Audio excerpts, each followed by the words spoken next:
Okay. Yes. You carry on. Okay, thanks. So note well, just understand for those who are joining the IETF remotely and possibly for the first time, we do have a couple of important documents just to understand what it means to participate in the IETF and our general codes of conduct, copyright, discussions around patents and participation.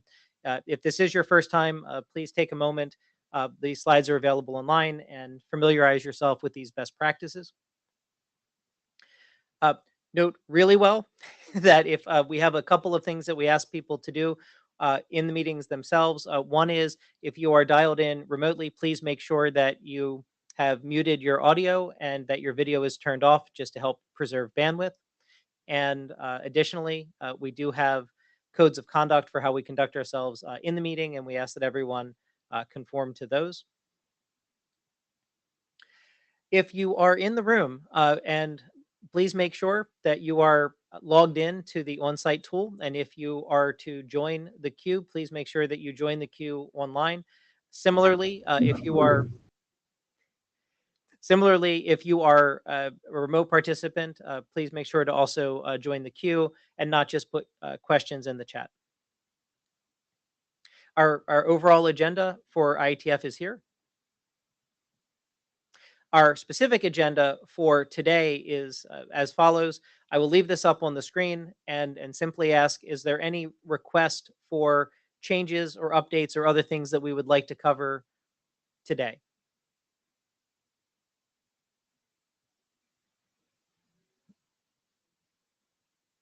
Brian, I see you in the queue.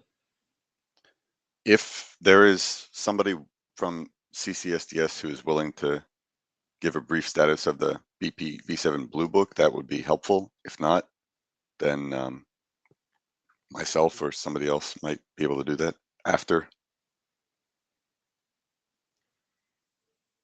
Oh, that's a great request. Since we do have many people from CCSDS online, is there someone that would volunteer to give such a status?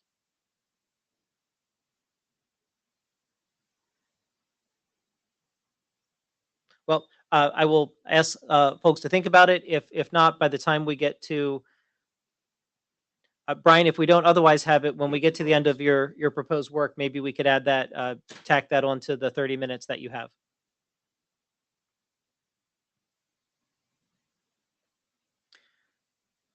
All right, we do need people who would agree to take minutes. Can we get someone to volunteer for minutes? Adam has already said he would drive the minutes, but the one thing I will always ask is if you are speaking rapidly or you are concerned that your comments are not being recorded correctly, it is a collaborative tool. Please join in and edit as well to ensure things like your name is spelled correctly, etc., etc. All right. I can No, cover please this. do. So, excitingly, we have a lot of documents in the RFC editor queue. So, as usual, just here's a list of where we are with our documents. So, BPv7 admin records type registry, a very small document but very important. That's in the editor queue. So, expect an RFC with number on that promptly. IPN URI scheme is finally in the RFC editor queue. That is currently early in that process, but should be published, we'd hope before the end of the year, but I'm not going to force the RFC editors into some timeline. DTN management architecture, we have an RFC number for that. It is not actually in print, but it's going to be very imminent. The fact it's got a number is a great sign. So that's a bit of an achievement. You know, we have documents being published, outputs from this working group, which is really good to see. The cozy context for BPSec, it is ready to go according to the working group is happy with it. The authors are happy with it. We need a document shepherd. The chairs may well volunteer someone if we don't get a willing volunteer. Writing a shepherding document is a short and reasonably simple thing to do. It's also a good intro for anyone trying to understand how the IETF works, possibly looking to do a bit more within the IETF. So we would welcome any volunteers. Otherwise, we will volunteer someone. Equally, so where are we going? The AMM document, the ARI document, and the bundle and bundle encapsulation documents are being revved. I believe there are new revs on each of those documents, but they're quietly trickling on. As ever, please, can people put some more eyeballs and more review comments and look at what's happening and help the authors maintain the activity and excitement around those documents. Next slide, please. And we have some newly adopted documents as of the 1st of November, which was the cutoff date for adoption. The only feedback received on the list by the chairs was positive. So therefore they are duly adopted, as I put out on the list the other day. And the 4 documents are the AMP, so the protocol for carrying DTNMA messages. The bundle protocol endpoint ID patterns, so that's wildcarding for EIDs. The UDP convergence layer update, and Brian's uprev of the neighbor discovery, now rebranded as SAND because it's a cooler acronym, but that again is a very useful document to read. These need to be renamed by the author teams to be working group documents rather than personal drafts, and then we can really get on with reviewing, commenting, improving, and pushing them through the process. So great to see 4 new documents arrive. That's it. So we're going quickly. I'm assuming everyone, Scott Burley, you were having difficulty with your audio. We have a packed agenda, so I really hope it's working for you, but I think we need to press on. So the first agenda item is Ed. Yeah. Do you want to share the slide? Yes, if I can remember how to share the slides. Because I didn't. Oh, where are the slides? Manage. So while we're getting the slides up, can you hear me? Well, Yep. the room we can hear Yes. me. Can you hear me online? Yes, we can. I'm being stupid. I can't find the slide tool. Why? What am I doing? Where is it? Oh, because I'm an idiot. Right, fine. All right. So the first thing that we wanted to talk about was a look at RFC 4838. And RFC 4838 started DTN. It was one of the outputs of the DTN research group in the IRTF that described an architecture that required a bundle layer, a bundle messaging layer. And if we look at the history of RFC 4838, which is here, you can see its initial drafts back in 2003, leading up to the publication of that document 4838 in April of 2007, which at this point was 17 years ago. The document itself, it describes an architecture, and there were sort of 2 key parts of that architecture, or two key assertions. The first is that we will have internetworks, and now we know even more that we will have these kinds of internetworks that make conventional network approaches either unworkable or impractical. And one of the reasonings in this document is that some things could be made to work, but making them work would be impractical. It would lead to inefficiencies either in the implementation or the maintenance. And then other times things are unworkable. And that the answer to this is a message oriented overlay, which became the bundle protocol. So as a document, there were sort of some observations here. The question that I had and that I wanted to talk about today was, how much of this document from 2007 do we still agree with in 2024? Next slide. So if we were to look at RFC 4838, do we think that there is value in doing a refresh of that document? For a few reasons. We could reaffirm what we think are the many elements of RFC 4838 that are still valid and remain largely unchanged from 2007. But we also know that since we have now standardized bundle protocol version 7, BPSec, and other elements like around network management and discovery and so on, that there may be things that update the text that is in 4838. There are some other elements that we might want to revisit, and then there are yet still some other elements that maybe over the past 17 years we think differently about.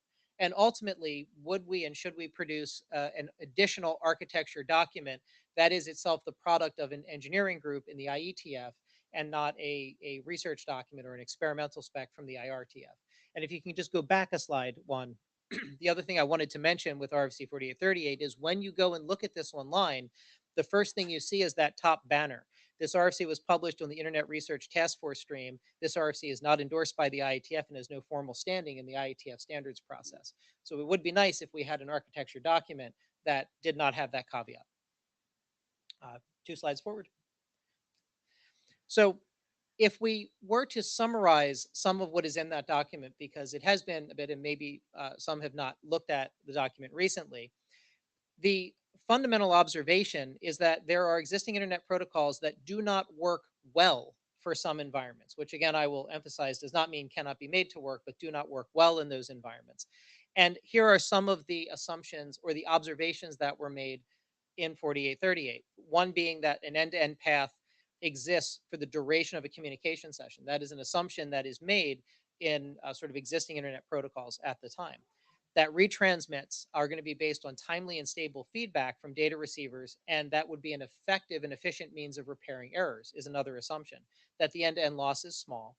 At the time, an assumption was made that all routers and end stations support the TCP IP protocols, that applications don't need to worry about performance, that end-to-end security is enough, that packet switching is always the most appropriate abstraction, and that selecting single routes between sender and receiver is all you need to get acceptable communication and performance.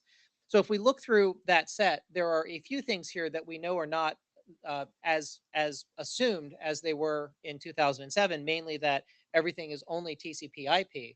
But additionally, I think there's value in noting that that was only one of several assumptions that were being made in that document. Next slide. So if we then look at the assertions of what a messaging layer, meaning the bundle protocol, would and should look like, there were a few things. One is that variable length messages and not streams or limited size packets was a goal. Naming syntaxes that are a little bit more flexible was a goal. Storing and forwarding was a goal. Security mechanisms that protect from unauthorized use by discarding traffic as quickly as possible was a goal.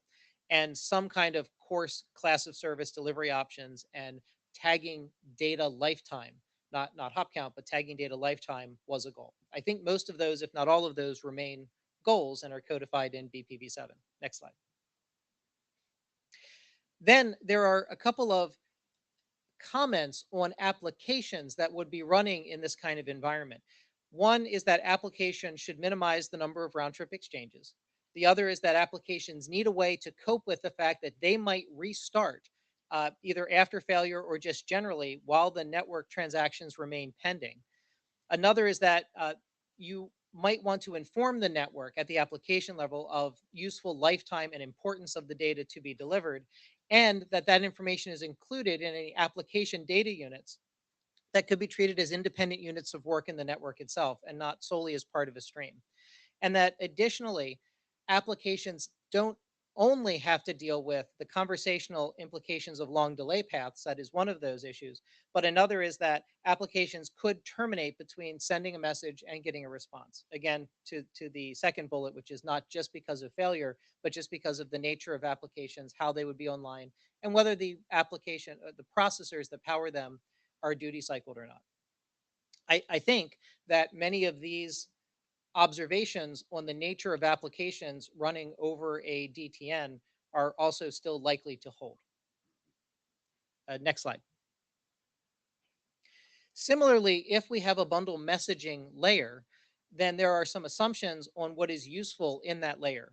One, again, the three that are called out in 4838 is that storage is available and to some definition of well distributed through the network. The second is that the storage is sufficiently persistent and robust to store bundles until forwarding can occur. And I've read this to mean that it isn't only storage in memory, it isn't only very, very small storage, such as in a buffer, but that it can be robust in that it survives reboot and is persistent storage and not just storage. And that implicitly there is a store and forward model that is a better choice than attempting to affect continuous connectivity or other alternatives, which these are just sort of cut and paste out of 4838. Next slide. So let's go through, and these are the last two slides that I have. One is my personal opinion only from a read of 4838. Here are the specifics in the document that I think remain largely unchanged. Certainly, if we go back to revisit, I'm sure that there might be minor changes to the text, but these are concepts that are largely unchanged. Virtual message switching, store and forward, the idea of nodes, EIDs, and registrations in the EIDs, the use of URI schemes for EIDs, the need for late binding, and the concept of convergence layers, convergence layer adapters. All of those are laid out in 4838. I think all of those are as relevant now as they were in 2007. Next slide. And here are things, again, personal chair hat off opinion only, is things that if we were to relook at this architecture, there are things that might be informed by the past 17 years. One of those is priority classes. As we know in BPv7, we don't have the class of service field in the primary block as we had in BPv6. Part of that was a conscious decision that this kind of material is perhaps better captured by labeling, either labeling in the bundle or labeling outside of or around the bundle. For administrative records, there is a lot of discussion in 4838 about the nature of administrative records and how and when they would be created and the delivery options associated with them.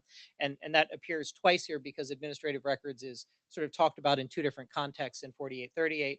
And I think we could update that on guidance on when to produce them and how, and to take some of the updates from BPv7 and use that experience to refresh how we talk about them in something like a 4838 update. There has been a significant amount of discussion around reliability mechanisms, reliable convergence layers, and the concepts of custody transfer.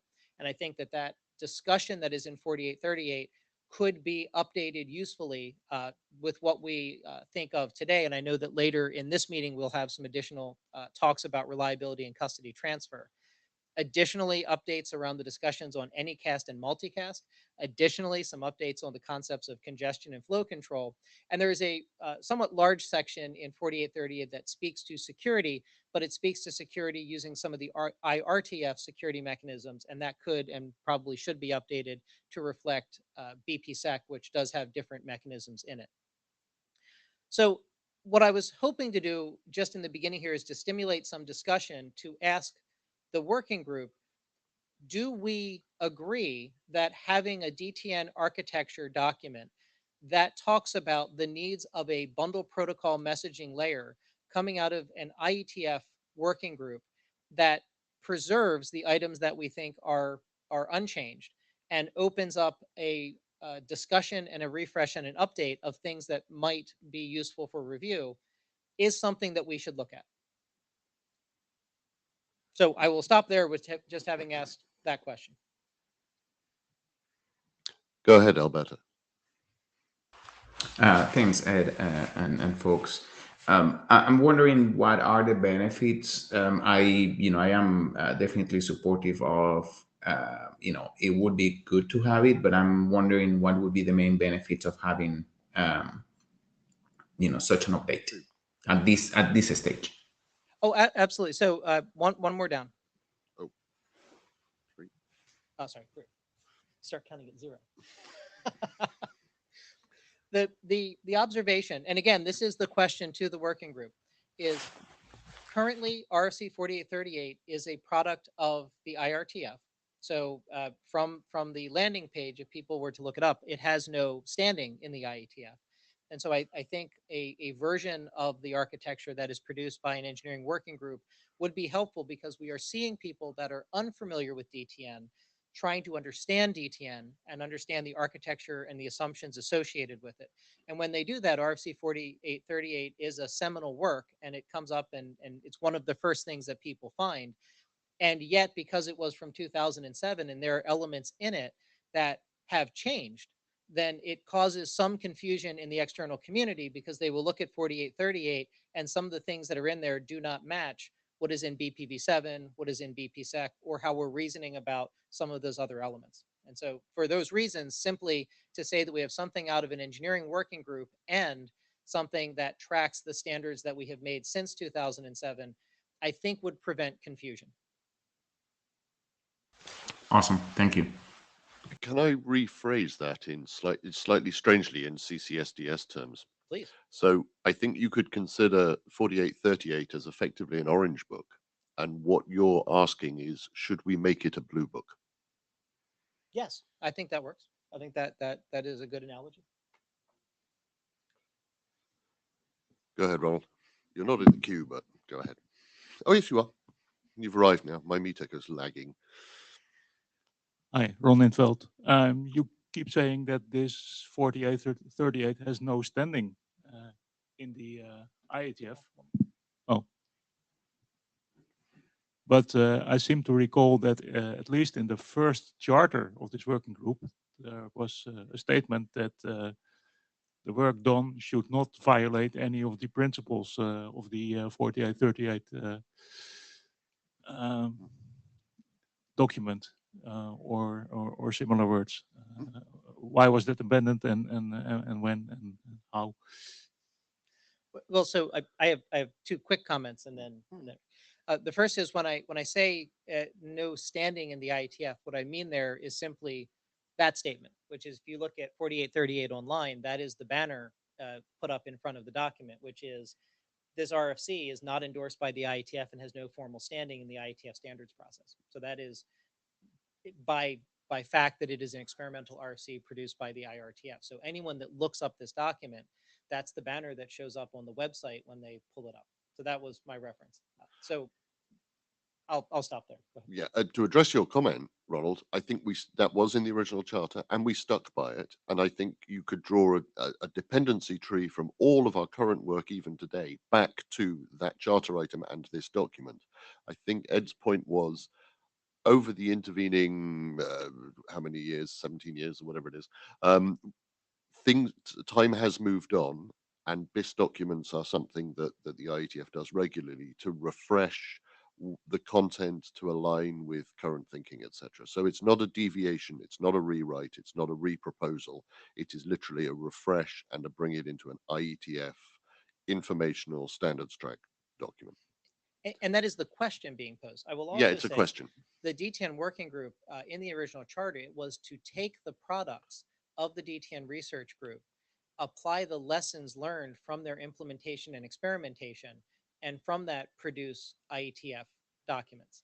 And so I would say that some things changed over that course. For example, we decided that having a dictionary in the primary block was not the right thing to do, but that was modifying and updating. But I think there are some things that are in RFC 4838 that were postulated as a good idea that did not get through that process. Okay, thanks. Because this is kind of we're touching a little bit on charter here, and we've got to draw a line under this because of time. Our AD is in the room. Do you have an opinion on whether refreshing an architecture document within this working group makes sense, or you see it as us making work for ourselves, which doesn't help? Yeah, Eric Klein. So I don't know, AD hat on and off. It's an interesting time. It could be useful to clarify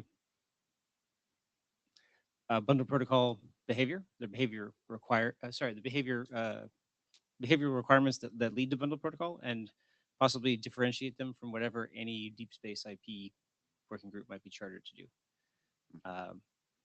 It could also, serve as input to whatever they want to do for requirements at the IP layer.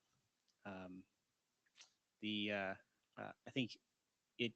I think Lou Berger asked in the chat about standards track. I think this can only be informational, probably, as an architecture document. I misspoke when I said standards track. What I meant was IETF document. Yeah. I'm not sure I have an opinion as an AD. If the working group wants to do it, the working group wants to do it. Last comment on this, and then but then we need to move on for sure. Is I was in contact with all of the original authors of 4838, and with the exception of Adrian Hook, who has passed, they are willing to participate in that. And my hope is that if we do have some of the or all of as we can the original authorship doing that refresh, then the spirit of what was there would probably not be lost, because it isn't a different group of people coming in to make updates and refreshes. Thank you very much, Ed. So I'm looking for the slide deck from Jenny. DTMA status, I found it.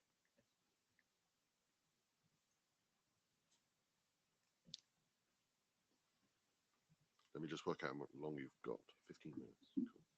Yeah, this will just be covering some status on the management architecture documents and then some next steps. Next slide, please. 1 second. I'm just setting you a timer. The fun with me, Tekka. There you go. So now you know how long you've got. Some of this background is actually outdated because recently, specifically for the DTMA draft and the AMP document. So the DTMA draft is actually left the editor's queue and is out for publication as RFC 9675, I believe. And then the AMP document has just been adopted. Other notes for background are the AMM/ADM and ARI documents have been adopted by the working group, and the AMM document just needs some TBDs to be fleshed out for some very specific activities. So that's mostly done, and then the Yang encoding has been separated and is a separate document now, and so that is now ADM Yang, the first version. And the error document has been updated, and later I'll be discussing how that also has been reflected in our implementation efforts and what we've learned from that.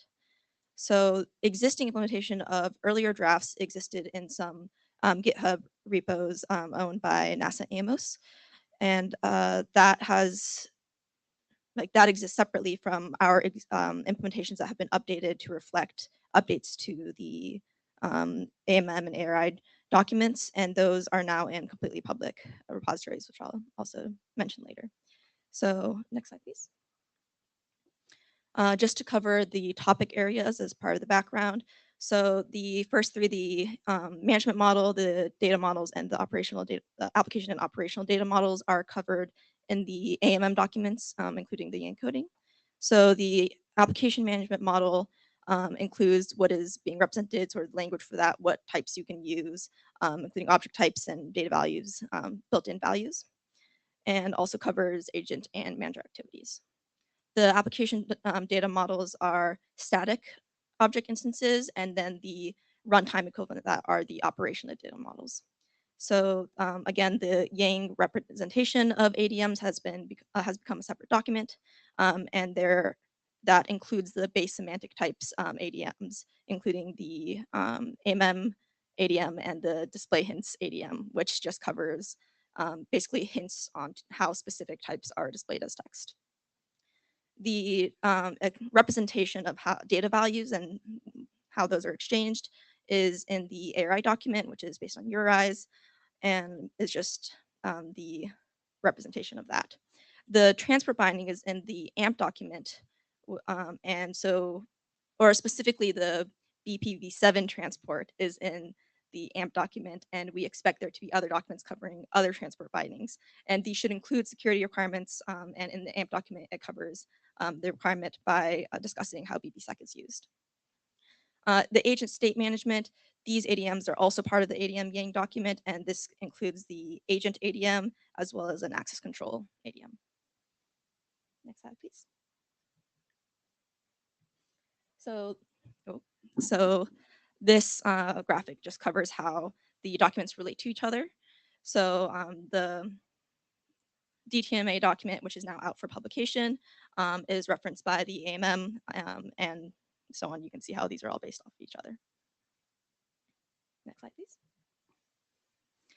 As for the ADMs, which are included in the ADM Yang document, this just shows how, based on the logic of how the documents relate to each other, that is also reflected in the ADMs we have and how they import each other. So everything imports the AMM, which is the shared management model and the types that everything uses. And so we have what exists already are the DTMA agent and the ACL ADMs, as well as the display hints ADMs. And we expect there to be more ADMs that we will publish for standardization. For example, IP addresses and EIDs, as well as other support for BPv7. Next slide, please. So to cover implementation experience, we have completely new, fully open resource repositories on GitHub. that covers these tools and the updates to them, which reflect the updates to the documents. So they have been prototyped using ACE, which is the AMM codex engine, and that is a Python library, and there's also a C version of that called CACE. And so these are used for encoding and decoding ARIs and ADMs, and so those have been updated to reflect the changes to the ARI and ADM documents. The reference, agent, and manager are in C, and these include agent behavior, management behavior, and transport bindings. Then we also have a tool called CAMP, which is the C code generator, and also the SQL code generator for our manager. Prototyping has led to a lot of improvement in the usability of the ADM syntax, especially. That is part of the updates to not only to reflect the changes in the documents, but also now they're a lot clearer and easier to use. And ARI is used as the principal form of cross-reference to AMM objects and type names, as they should be, because they are the universal representation of the data values that should be exchanged. And yeah, so just a note about our open source repositories.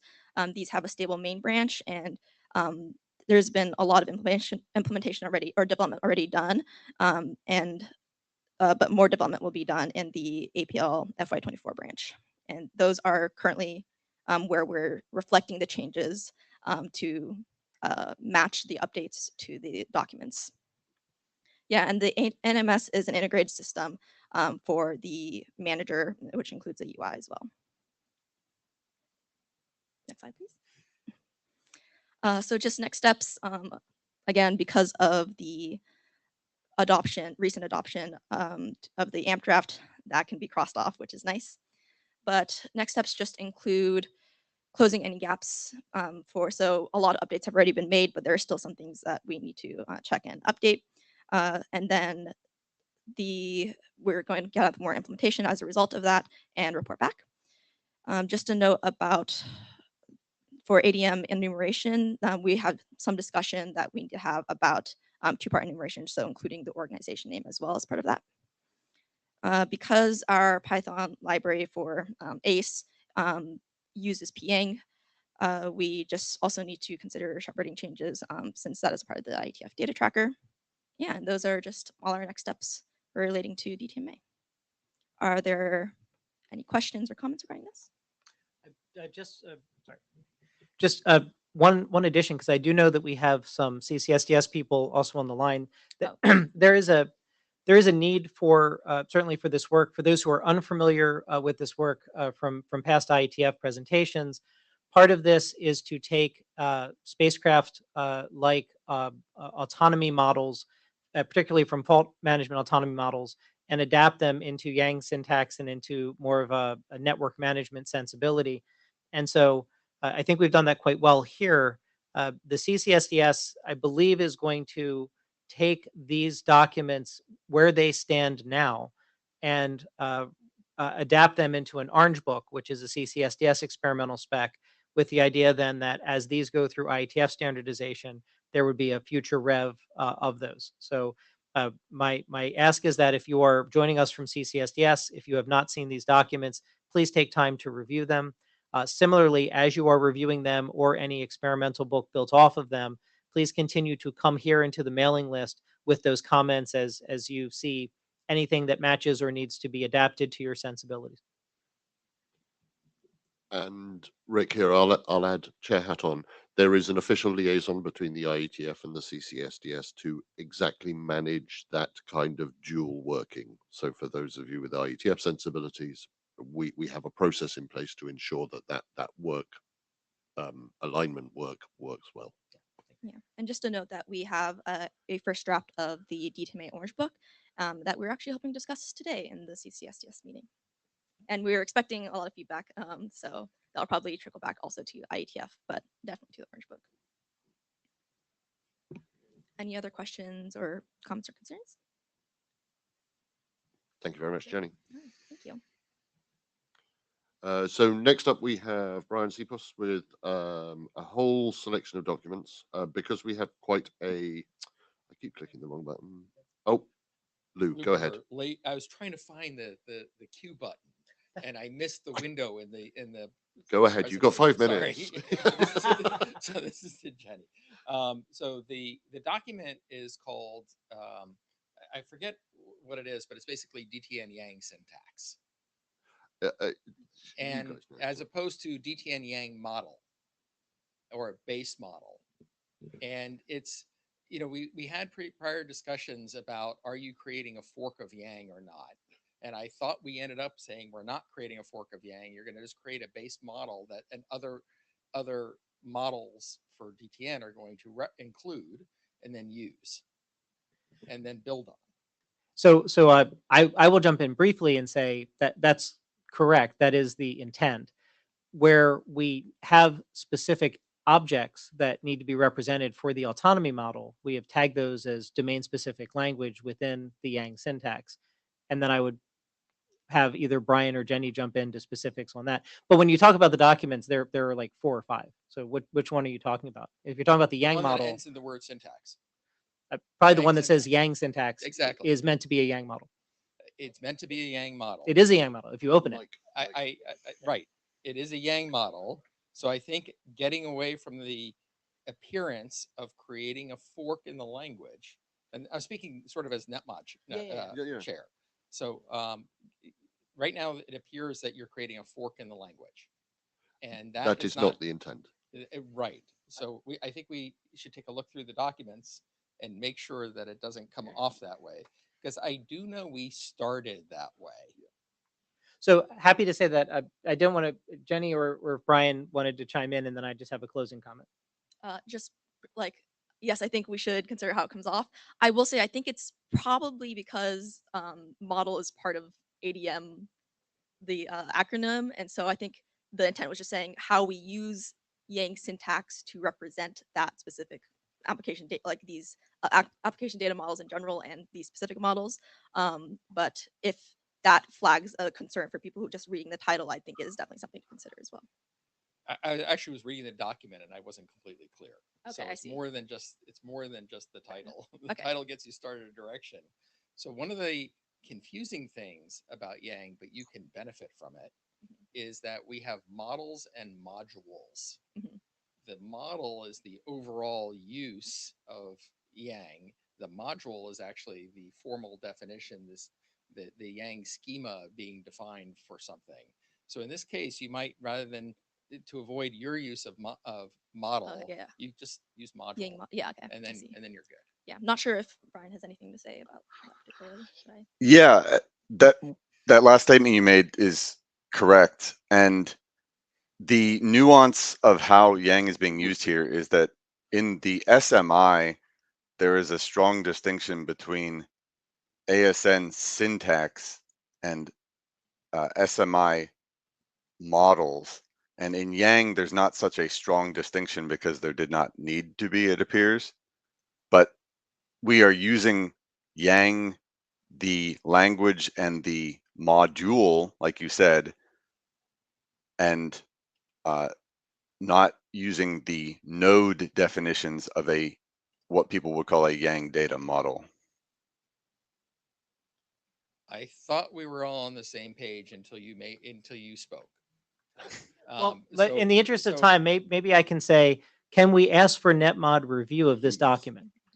Since you said this wasn't your intent, I would ask for you to do an update on your document to remove anything that makes it look like you're defining a fork of Yang, and then do a Yang doctor early review.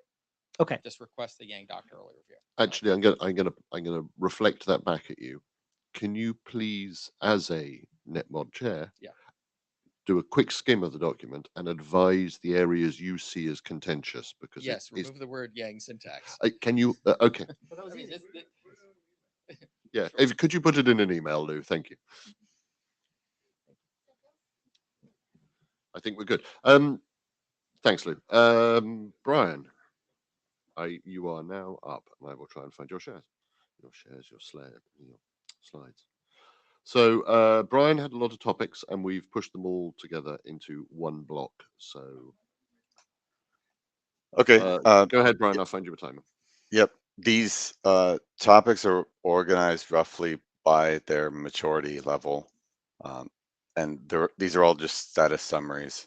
So the first topic is the BPSec COSE context. And if you go to the next slide, I give a brief status that what these things that are in this document have done is combine a binding of COSE messaging into BPSec form. At this point, there hasn't been any changes to the draft since the last IETF, which is good. These have gone through IANA early review and have been updated from that.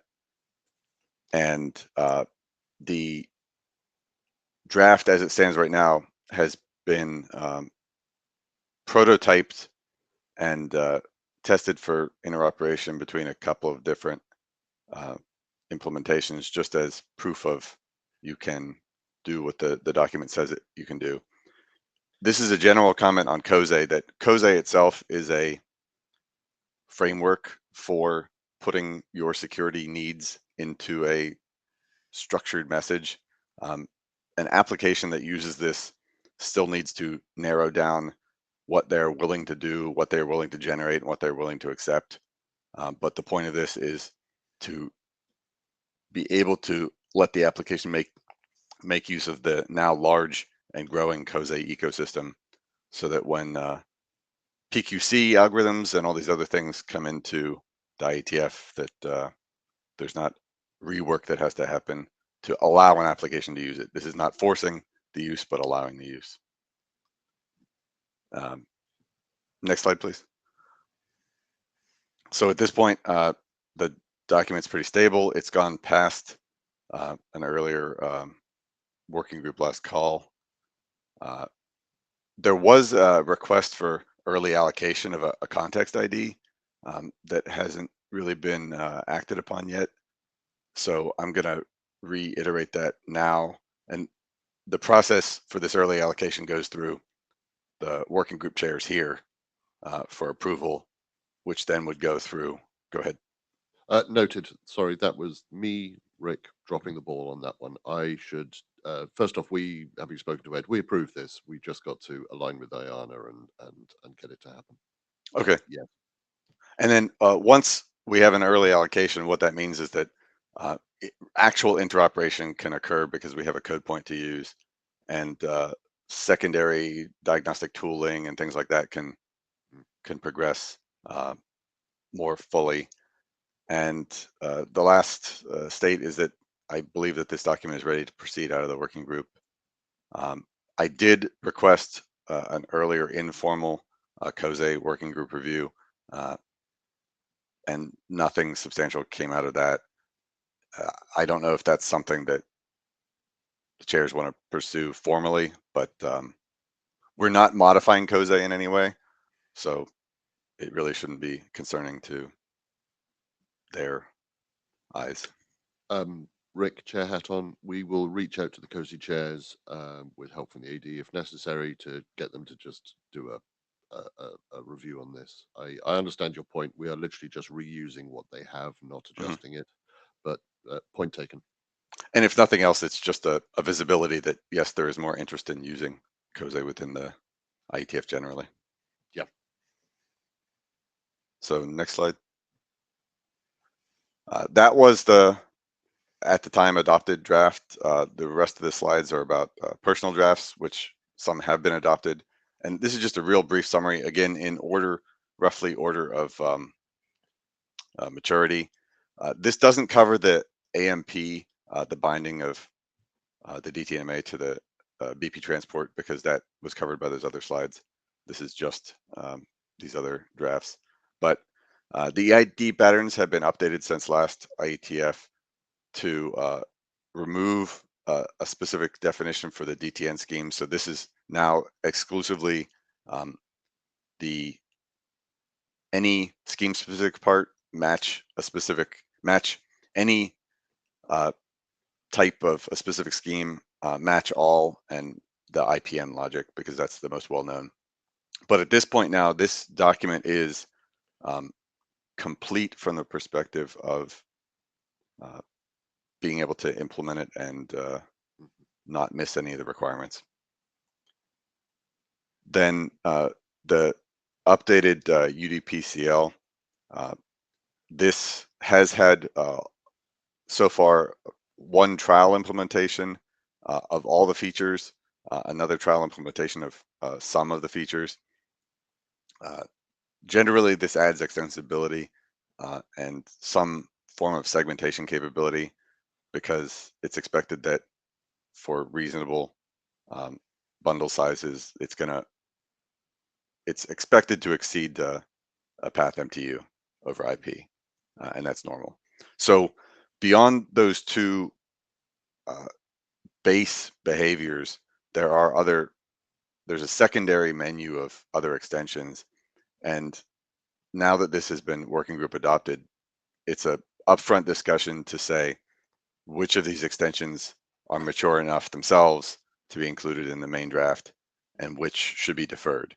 The good thing about having an extension mechanism means that there's no functional distinction between putting them in the main document and deferring them, because they behave the same way. So we can have a topic by topic discussion of, is this mature enough? Is this useful enough to include? Go ahead. So Rick, chair hat off. I fully approve the adoption of this document, and I've said so before, because it updates and uprevs UDPCL version 1, and I think it's important to have a UDPCL that aligns with BPv7. I have open questions of whether it's really useful in production environments. I mean, it's great as a little testing tool. It's great to be able to ping some UDP packets around on your dev network. That's great. So I'm wondering whether there is value of the working group addressing lots of extensibility and other features for, I think, personal opinion, UDPCL is UDP is the weakest form of CL out there. So it's just I'm interested in the energy in the room, if or in the working group. If someone in the working group goes, this is critical for me, great, I love it, but I want to make sure we're concentrating on things which are useful in production for missions and actual activities. And I question mark whether lots of extensions to UDP CL is useful. Personal opinion. Sure. I will mention that the one currently unique ability of this CL is to take advantage of IP multicast. That alone is something that is distinct for it. The other aspects that are currently extensions are meant to fill the gaps that are there's citations of specific best practices for UDP, and they say you should enable things like security, you should enable things like a positive flow control, and so it's filling those gaps, and this might be something that IESG more cares about. Oh, and that I absolutely agree with, and that's why I think it was perfectly sensible. Sorry, I'm popping on this mic. I think it's perfectly sensible for the working group to adopt this document and uprev version 1 to include all those important things one should do when playing with UDP. You make a good point about the multicast broadcast capability. That would be interesting. So okay, that's fine. I'm interested to see where it goes. Sure. And then, like you said, making this as a proposed standard now also does things like it puts the port number registration into a standard track document, and it enables things like that there is now a formal service name and all those things. Absolutely. We've got Scott Johnson in the queue. Go ahead, Scott.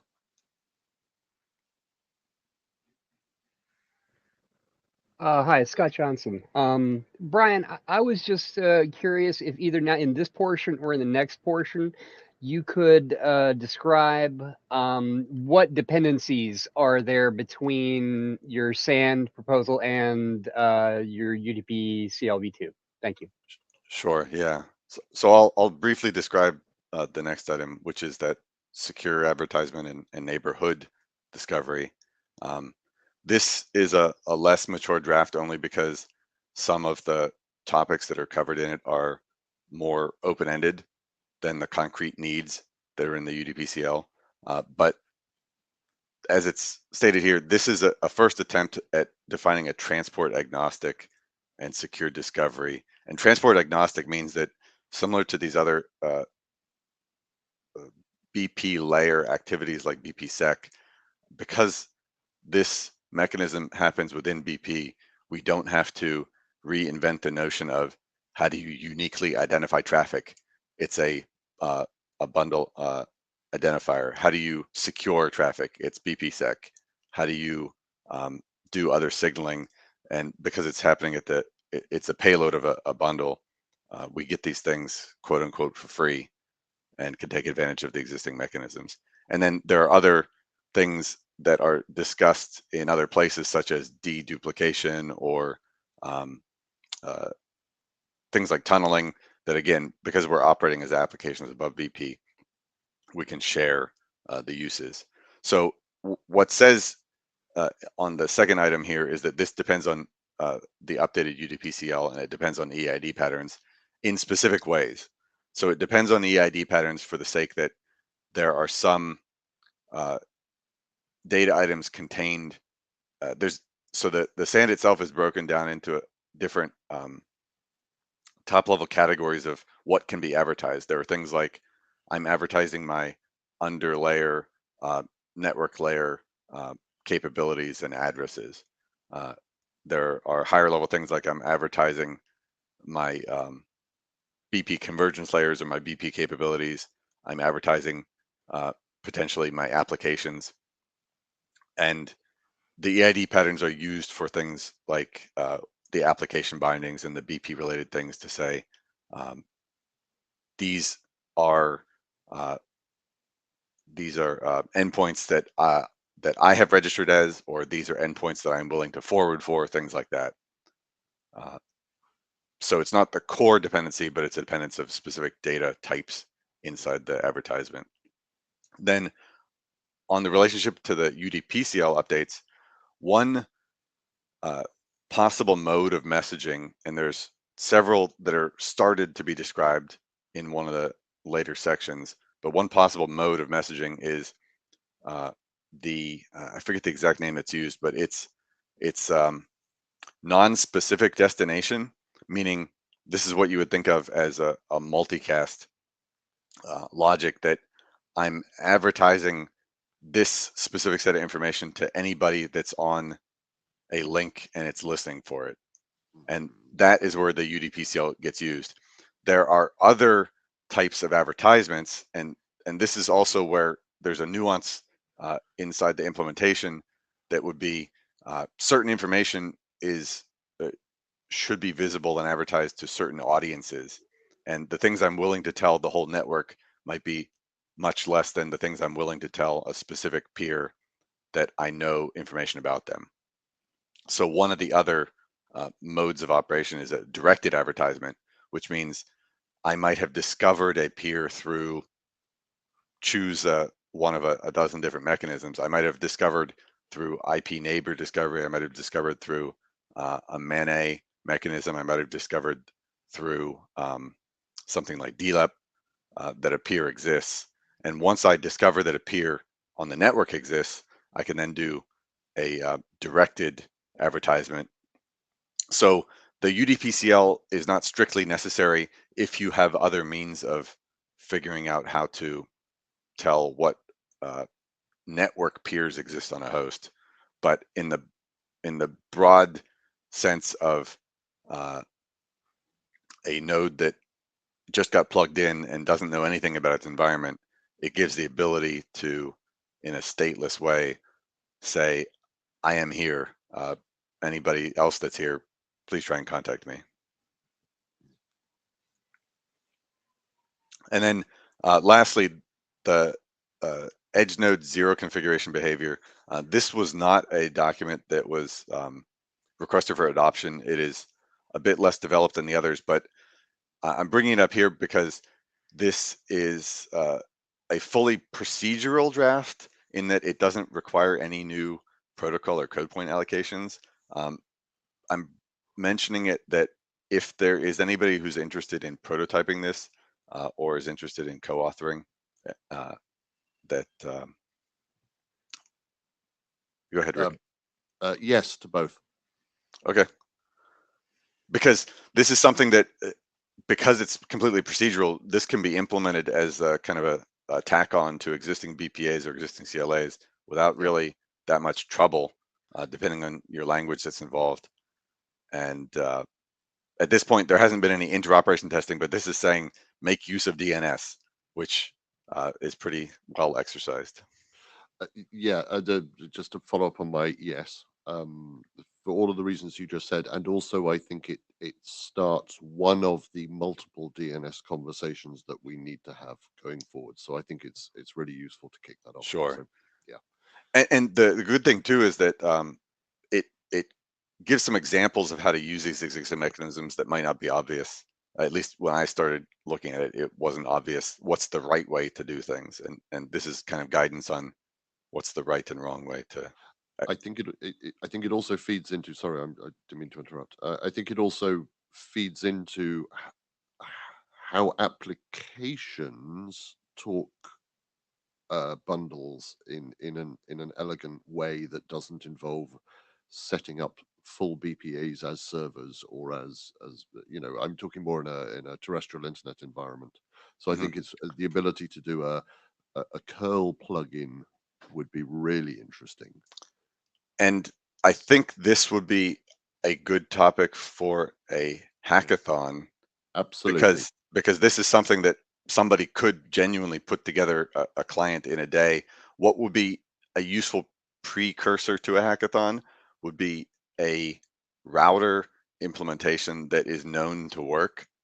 Right now, I suspect that existing BPAs might work, but might not. I don't think they've been necessarily tested. So I'd be interested in supporting a hackathon after doing some investigation to see, is there a BPA that will support this as a router side, so that people have something to play with as an edge side. Yes, absolutely. With chair hat on, we're heading rapidly over it wasn't this IETF wasn't the right time, but I can see sometime next year we will be in a position to start putting some hackathon items together. I think it would be a really sensible thing to do. We're getting there. Okay, so these are the topics. The good news that's not reflected here is that 3 of these have now been adopted and need to get renamed and labeled. So that's coming up. And next slide, please.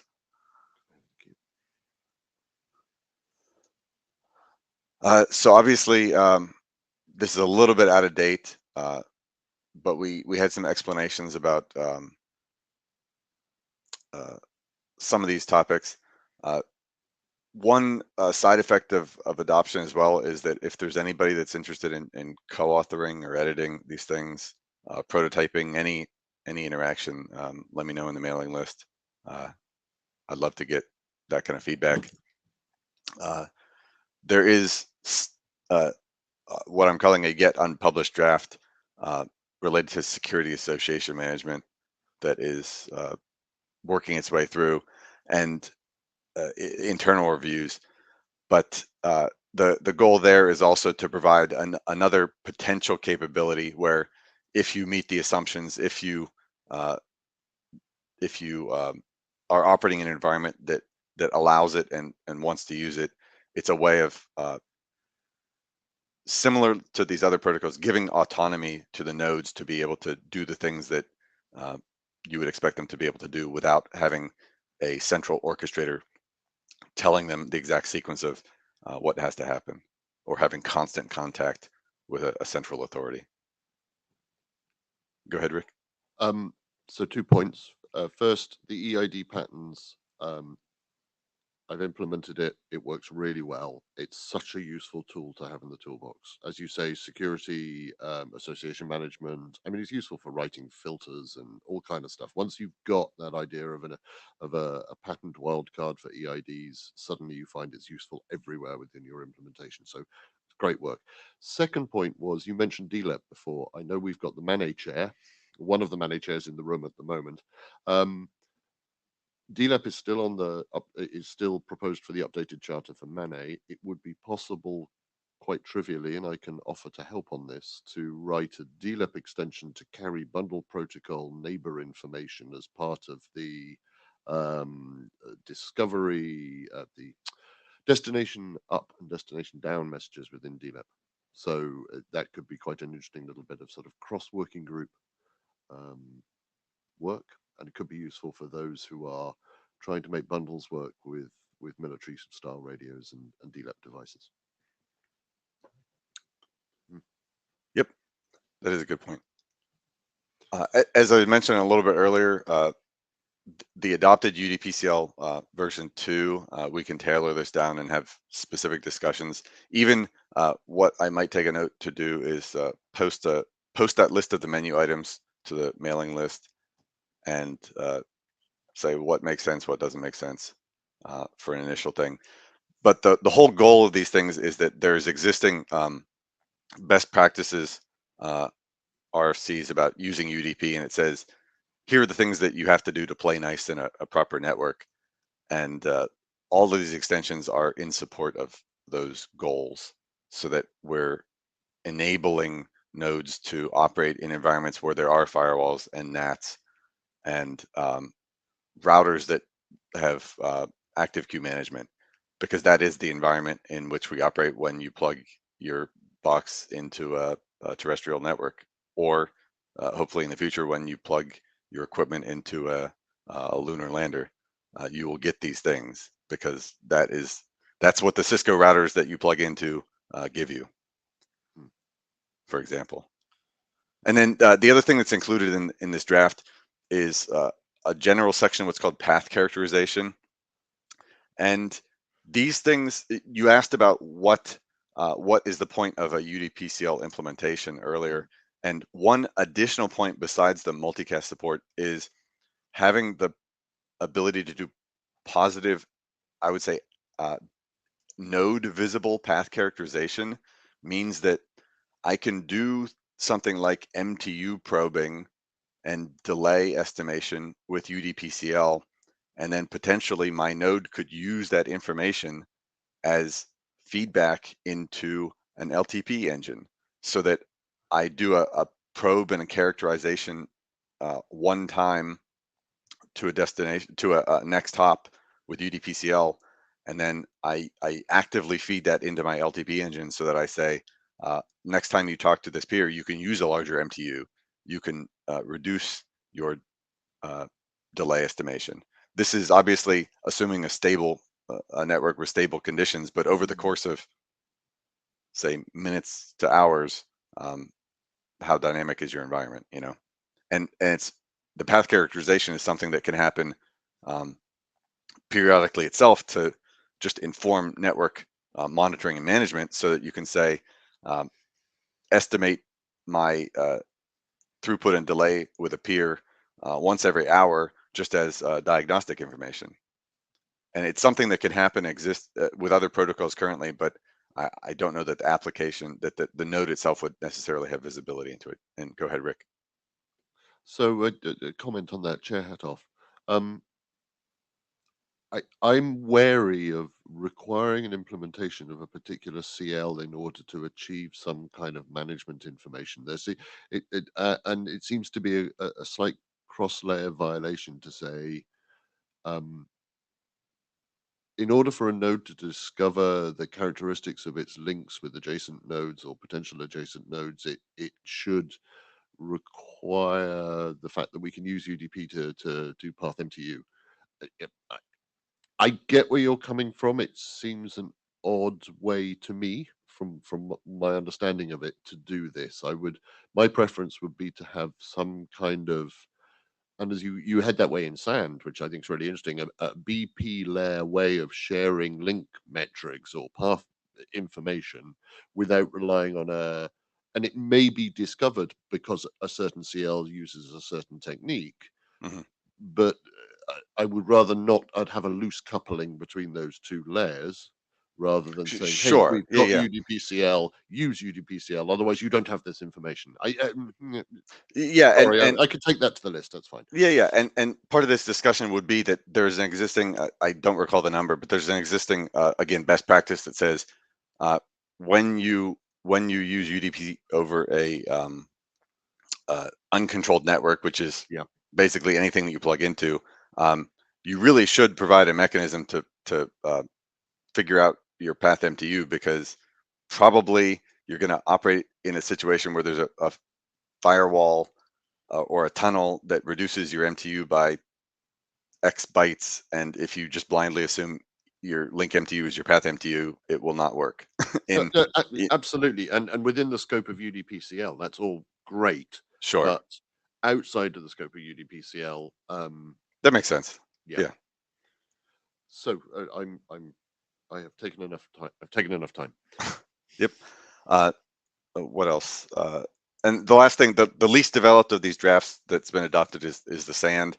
I think the information, the concepts are well developed, and I have right now some explicit references into the MENA neighborhood discovery protocol, the IPv6 NDP, and SEND to draw analogies, because the types of information that we want to expose and discover are not distinct to this protocol. Knowing addresses for a peer, knowing, like you said, path information from a peer is expected. We know that you have to get it from somewhere, and this is providing a mechanism to get it. And the goal is that this would behave similar to IPv6 neighbor discovery protocol, which is it's the default fallback, that if you don't have any other better information, you can always use this SAND mechanism to help you do your job. And even if it's not primarily informing your configuration, even if you have a network orchestrator driving your configuration, this mechanism allows you to do telemetry and diagnostics to say, my orchestrator told me I was supposed to have 8 peers, but in fact, I'm only seeing 6 of them. Where are the other 2? And which are the 2 are they? So those kind of capabilities are enabled by this. And it is extensible so that it can act as a carrier for other application-specific data that doesn't care about how do I advertise this thing or how do I secure it. The application just says, here's some information and here's the restrictions of where it's allowed to go. Next slide, please.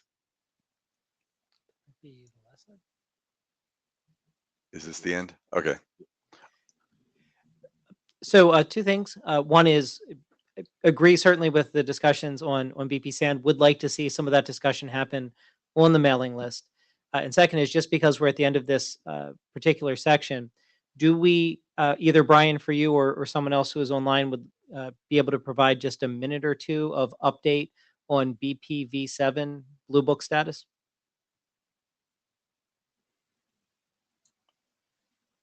Since there hasn't, at least I haven't seen any specific other feedback, I'll give my take on that.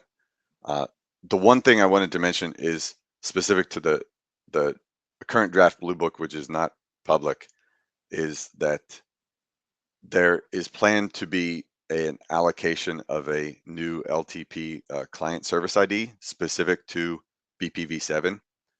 And this was something that was mentioned. There was some confusion or questions about this earlier outside of CCSDS. And the point of bringing this up is just to say that this is something that is planned. It exists in a SANA allocated range. So it's something that currently is kind of in the bubble of the CCSDS and not exposed elsewhere. Once the Blue Book is published, obviously it will be publicly available, but until then, just knowing that that is something that is there is useful, so that we know that there is a BP7 specific way to transport over LTP that is not ambiguous. And also it has some benefits that it allows multiple bundle PDUs in a single block and allows a way of easily parallelizing the processing of them. But other than that, I think that CCSDS profile of BPv7 is pretty straightforward, that it's a strict narrowing of what's already in the RFC. Excellent. Very good to hear. Thank you, Brian. next is Josh. All right, so next up we have Josh Deaton, who's going to talk about IMC. Hey guys, can you hear me? Yes. Awesome. So as a little bit of pre-background here, so within the CCSDS working group, we are currently working on an Orange Book or experimental specification towards the effect of interplanetary multi-destination communication. And so interest was brought up in the IETF group. So I am kind of sharing a little bit about what is going on with that Orange Book. So next slide, please.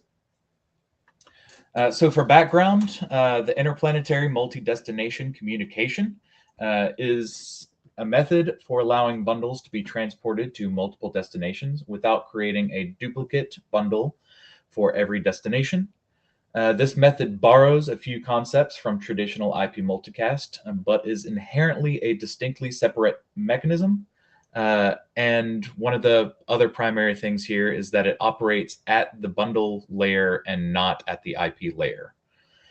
This mechanism is a derivation of the standard that Scott Burley put out, the CBHE compatible bundle multicast. And as defined in the CCSDS Orange Book, we are restricting the current standardization to the URI scheme, as well as some basic rules for forwarding.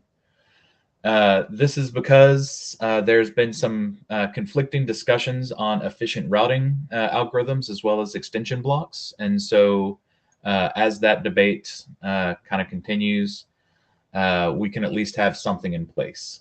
This basic standard allows for actually forward compatibility with future IMC standards, as even if an implementation of DTN is unable to support the more efficient routing methodologies that we could come up with, this basic standard could allow for pass-through capabilities. Next slide, please.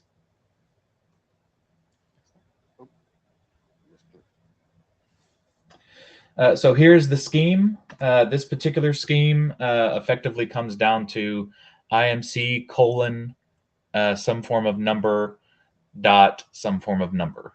So this is based off of the original concept for the IPN schemes. There has been some discussion on whether we should update this to use the new IPN URI with the authority. There's been some support and some dissent for that concept, just based on the different operating realm of IMC. So that is still an open debate, but at this point, the likelihood is for the initial Orange Book publication, it will probably stay with the original IPN concept. Next slide. So for the forwarding rules, these are effectively just stripped straight out of the original draft by Scott Burley, where effectively when an application requests bundle transmission, the node shall create a bundle and deliver it locally and forward the copy to the immediate neighbor as configured. And when received, whose destination is the group, again, you're delivering it locally and forwarding it on to configurations for the group. So nothing particularly special here, but again, the primary concept of this is operating at the bundle layer and not the IP layer. Next. One of the other primary notes of concern with this is the need for duplicate suppression. So kind of as a consequence of the use of the IMC mechanism and just general multi-destination in and of itself, there's the possibility for bundles to be forwarded around a network multiple times, leading to saturation of a single bundle across a network, leading to the impedance of bundles being able to be sent in general. And so we are noting that there needs to be a mechanism, namely duplicate suppression, to stop this from happening.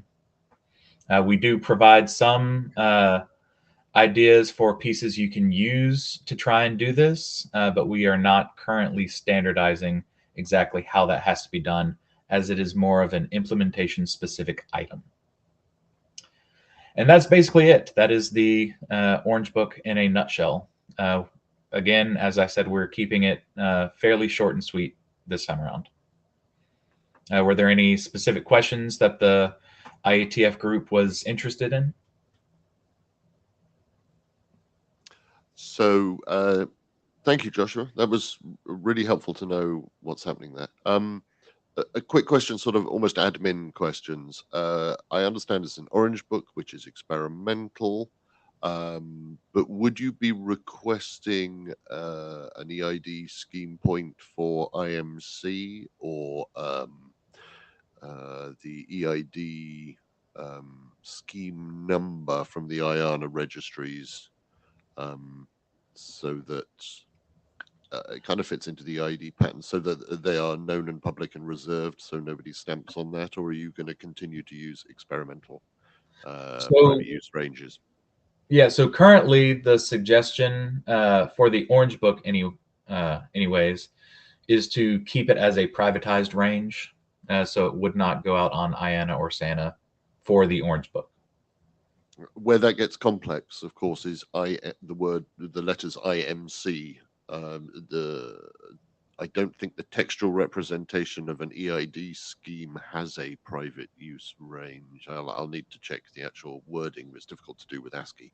So it might be worth putting an entry in IANA so somebody doesn't, invent something else called IMC and then immediately stomp over that usage. Brian, you're in the queue. Go ahead. Just to mention that the registrations of both code points right now, I believe, are specification required, which is pretty loose. And Orange Book, after it's published, is a specification as far as the IESG is concerned. Yeah, absolutely. So it's enough to hang that code on. Yeah. So in summary, what we're saying is you don't have to do a lot of extra work to do this. You are already writing a suitable specification in order to get the registration for these code points. And the mechanism itself is also just emails after the fact, I believe.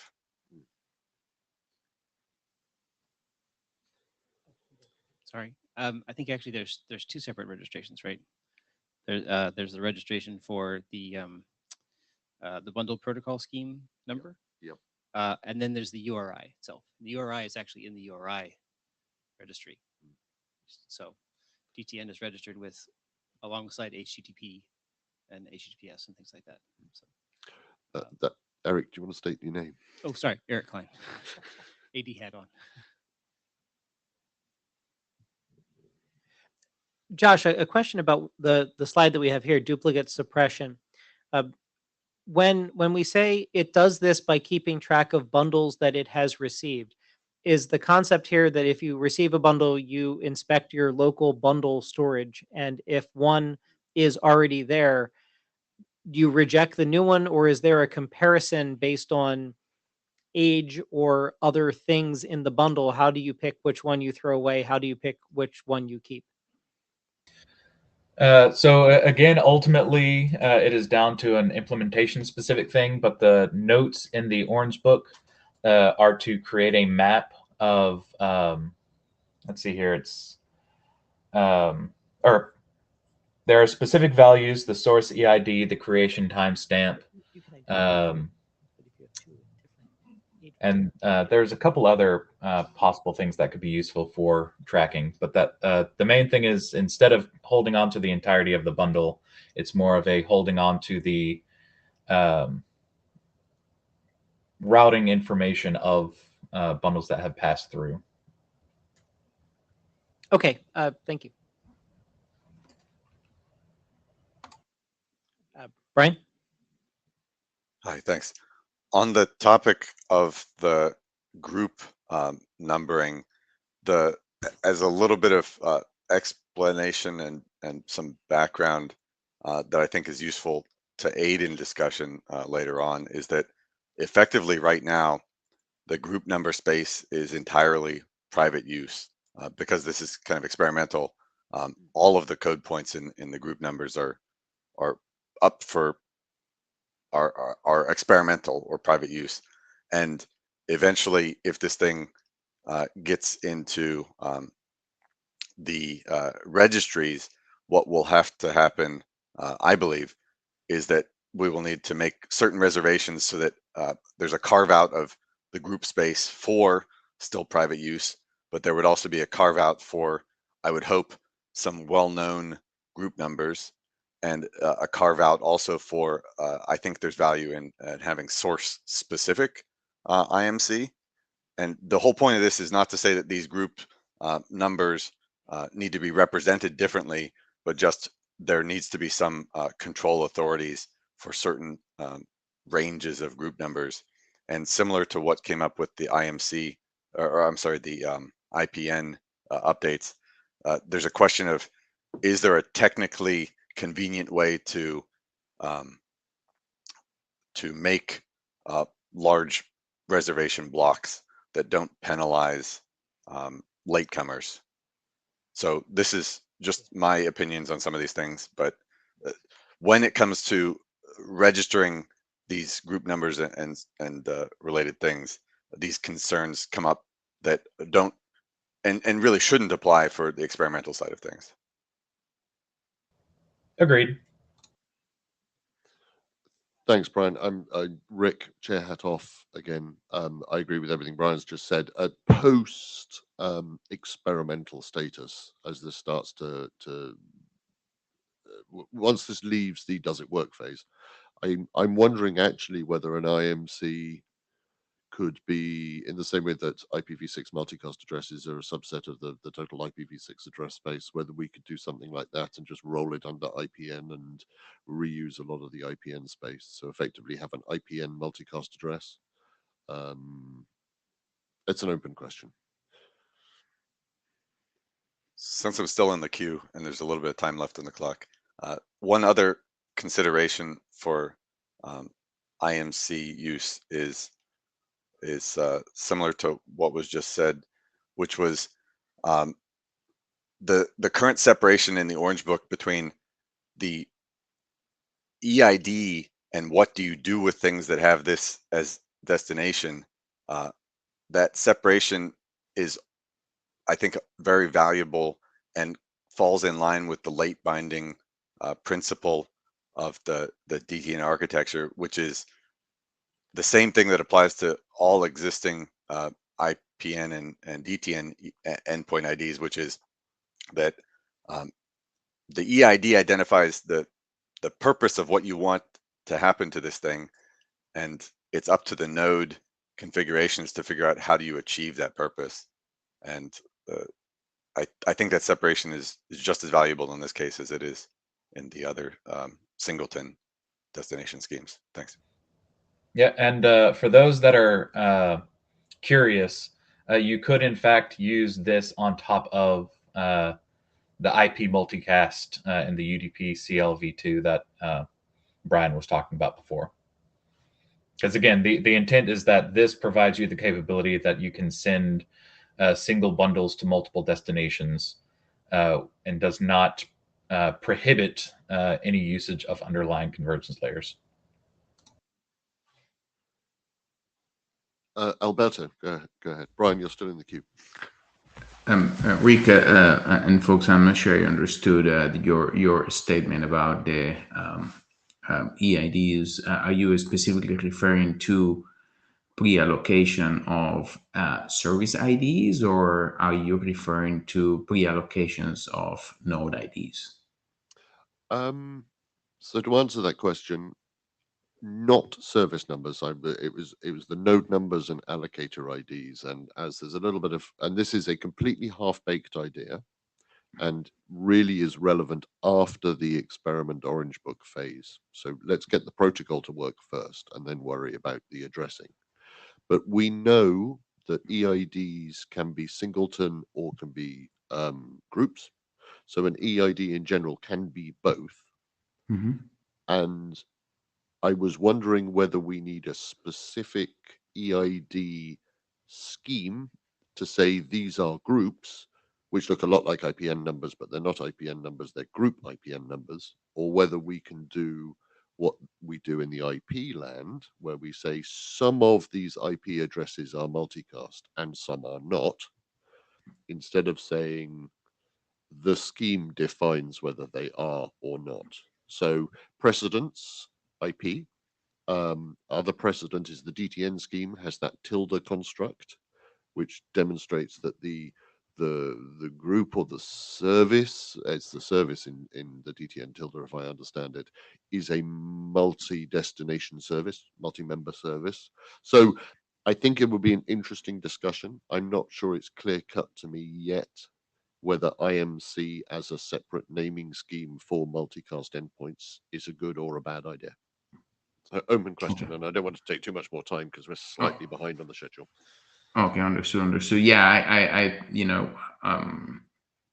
when I don't want to draw parallels to IP, just considering that it's very different to name or to put a number on an interface versus a node. So imagine a node that is both that is doing multicast and unicast at the same time. So are you implying that it requires two node IDs? But anyhow, we'll discuss that later. I understand yeah. Thank you. Perfect. Go ahead, Scott Burley.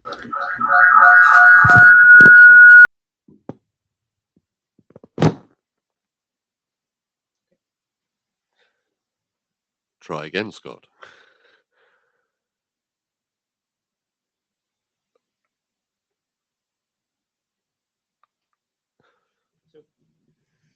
What I will say, just in the interest of time, because it shows 3 minutes left, but we were actually running 5 minutes behind. I want to make sure we have enough time for the remaining two conversations. Let's move on. And Scott, if you could take your comment to the chat, then we can pick it up there. All right, Rick. Let me share it, and then I can share it. Oh yeah, because it is me next. Right. So Okay. hit cancel there. Confirm my selection. Cancel my selection. I can underrun on this, by the way. Oh, it's slightly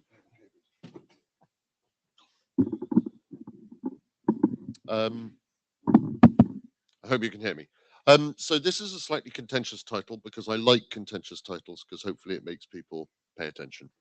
I don't intend to be particularly contentious here, but as a bit of background, next slide, please. I've been doing a little bit of thinking and exploration of state of the art with how do we have reliability end to end in DTN networks?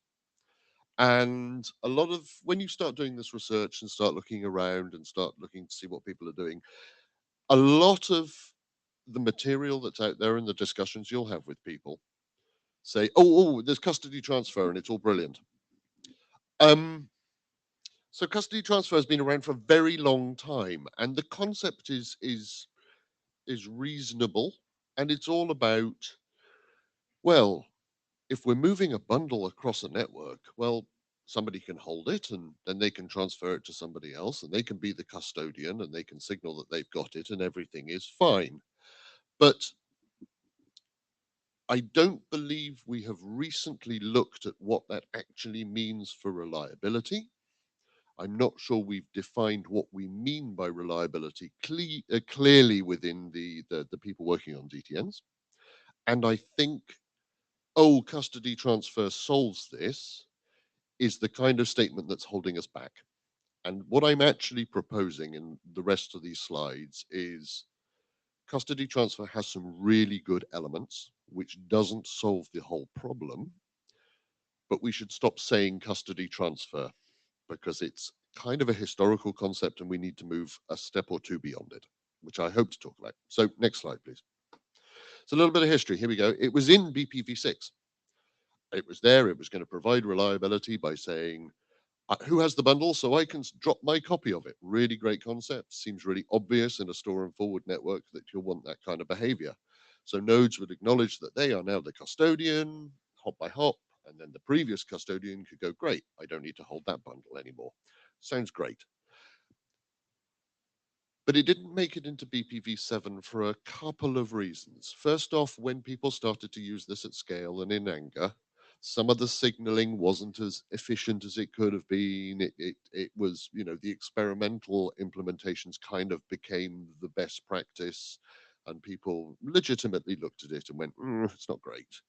And because we had questions over that at the time, it was left out of the core BPv7 spec because it was felt most of the RFC 9171 text and content was good, accurate, and ready to go, and delaying the whole thing by another 2 or 3 years while we tried to understand how to do this reliability was just going to delay the document altogether and hold back the whole of DTN development. So it was explicitly moved out so that we could have a solid core bundle spec and then come back and worry about reliability at a later date. Now, simultaneously, I happen to know that CCSDS have been doing their own exploration into custody transfer. So I know various groups have been looking at improving the signaling, trying to understand whether they can aggregate some of this signaling to add efficiencies, map it through to flows, try and get a little bit more authority and security around this. And that is all really good and positive work. And I don't want to suggest that we should stop doing any of that. And I think it's important that that gets done. So just for clarity there, I'm trying to look a bit further ahead and say, great, let's fix custody transfer, but then let's think about how do we actually achieve end-to-end reliability in a generic, lightweight, efficient, and usable way, if we can. Next slide, please.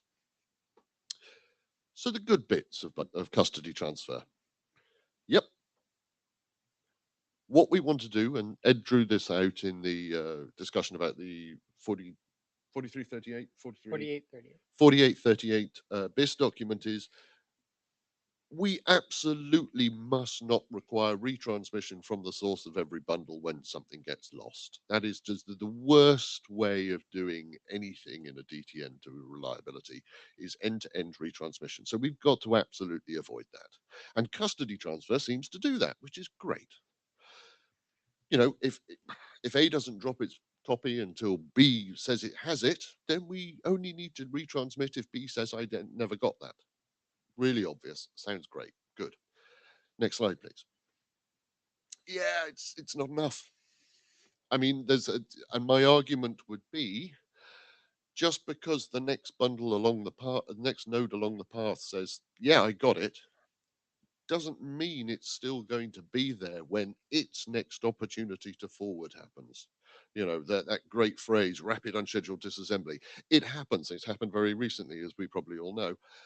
High RAD environments on persistent storage. I mean, that's a horrendous environment, assuming we don't have bit rot, because it makes our protocol unwieldy, is a slightly dumb thing to be doing. Queues get full. A load more high priority traffic may arrive, which means I have to fundamentally make a decision. I better drop the low priority stuff, even though I promised someone earlier that I was holding it. And the examples continue. And to make it even worse, just because I've passed custody to someone and they've passed custody to somebody else, if they then both fail, it's even worse. We're talking about redundancy levels here. We're talking more than n+1 redundancy. We're talking n+2 redundancy. How many failures of the total nodes of the path can we cope with? So, and that's what I meant by digging a bit deeper into, does custody transfer provide us reliability? And my suggestion is it doesn't. Next slide, please. So this is what I think our long-term objective when it comes to reliability is. And I had a really productive, quite extensive email conversation with Scott Burley on this subject. And although we disagreed about many things, which is great, I think we agreed on a couple of things. Reliability is certainty. What level of certainty do I have that that bundle got to the other end? And when we talk about reliability, what we're actually talking about is maximizing the certainty. So within a certain percentage, high percentage, am I confident that it got to the other end and I don't have to completely restart my application protocol? That's what we're actually trying to achieve. And it's got to be from the perspective of the originator of the bundle to the person they're trying to get it to, or group, but let's not do multicast till we can do unicast first. So in order to do that, I think, and this is my personal opinion, chair hat most definitely in the other side of the room, we need the ability of a node to signal that it safely stored the bundle to avoid pointless retransmission. That's custody transfer in that one bullet. But we also need these other 4 bullets, at least. The ability for the node to reaffirm that it still has it, or it threw it away. That solves that. I know you said you've got it, but are you still there? Are you still holding it problem? Then we need to get into the multi-hop problem. The ability of a node to signal that it knows of another node that still has it. So almost tracking back to the source. And I can see Ronald shaking his head at the control plane overheads of managing this, and these are hard problems to solve. But we need to know this in order to have reliability beyond just constantly resending from the source. So let's try and address some of the control plane overheads. We need to be able to piggyback all this signaling onto something else that's flowing and not generate hundreds of new messages that start to completely max out compute. Let's, as CCSDS are looking at the moment, let's have some aggregate ability to say, actually, I've got multiple acknowledgement signals or confirmation signals. Let's aggregate them into larger transmission bundles that flow well through the pipeline. And let's do all of that without saying, well, the answer is to put it in a tunnel that has some kind of signaling over it, because then it would appear that the answer from the working group or those working in the DTN field was, if you want reliability, you must immediately wrap whatever you're trying to send in another bundle, which seems like a massive unnecessary overhead to do encapsulation when actually what we want is reliability signaling. So next slide, please. This is a very short, which is good because we'll catch up with time. It's a very short piece just to kick off a discussion. And genuinely, I am interested in everybody's opinions, because I think somewhere through here, there is something interesting. And I just think we should avoid using the word custody transfer when we talk about reliability, because custody transfer isn't reliability. It's a useful part of the total picture. But just saying, oh, we've got custody transfer, I think we're doing ourselves a disservice. And I think we're doing the end users of BPv7 a disservice as well. And I will repeat, particularly because I can see Felix in the queue. The current work on making custody transfer better that is being used, particularly by CCSDS and operational missions and close future missions, is important and should continue. And I thoroughly support it and will assist where I can. But looking beyond that to providing end-to-end reliability at the bundle layer, I think is a priority for everyone involved. That's it. Questions, debate, shout at me now. Felix.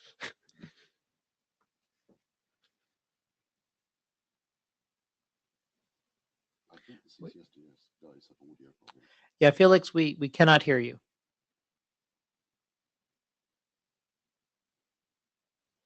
Okay. Why don't we skip over Felix and go to Alberto? And then Felix, if you can't get the mic to work, please take your question to the chat and I can ask it there. Rick, thank you for the presentation. It's definitely worth discussing. Can you present the previous slide when you talk about the jobs to be done? There you go. Thank you. So let me add my 2 cents, and this is based on all the testing we did, both in our ground test bed and also in the ISS.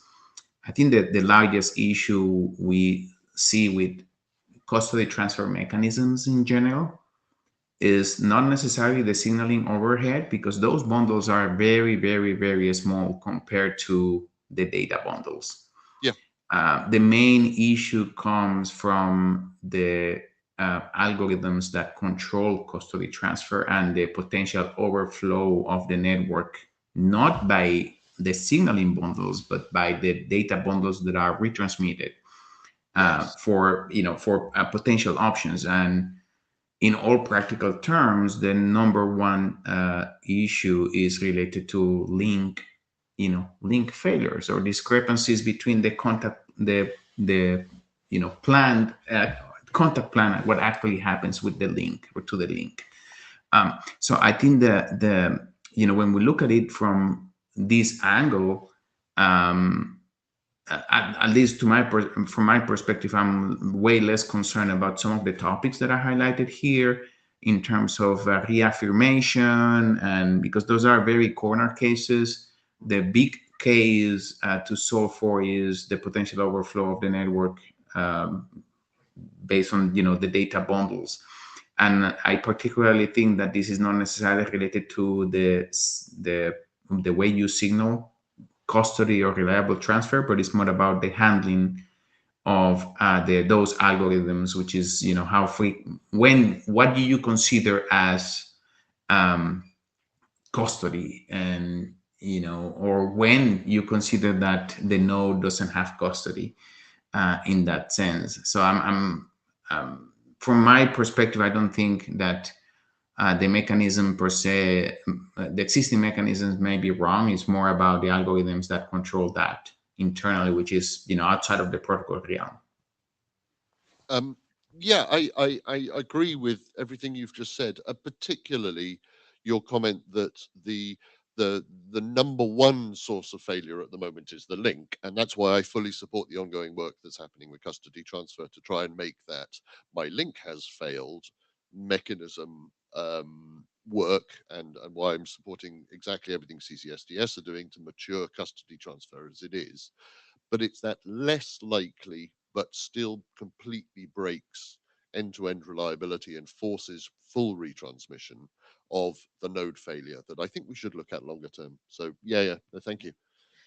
And then thank you. I will do Ron and then Felix again, but I would ask that we keep the discussion brief just to make sure we have time for our final presentation. Hi, thanks, Ron Lindveld again. You mentioned that you didn't want to go into multicast or it has to happen, but it feels even scarier than unicast. Then it's even more difficult. But even for the forwarding strategies for bundles with, let's call it a singleton destination EID, if you allow for multi-copy forwarding strategies, you're already in trouble again. I'm not talking about multi-copy strategies. I think I'm trying to look at localized retransmission. But I am. Oh, you are? Oh God. Because all I can say is good luck. This group has so far been trying to avoid anything that is colloquially called routing, but is actually bundle forwarding strategies. Mm-hmm. And if you have any such strategies that allow for that exploit multi-copy strategies, then your custody transfer mechanism get very hairy. So I do support getting rid of it. I don't support getting rid of it. I support thinking larger and perhaps getting us out of the trap of thinking custody transfer solves all our problems. So I'm being wary and slightly political and saying, let's talk about custody transfer as a historical concept that we're moving beyond and looking at larger picture. Fair enough. But if you're thinking wider, then do include forwarding strategies. Okay, noted. No, thank you. Felix. Two more.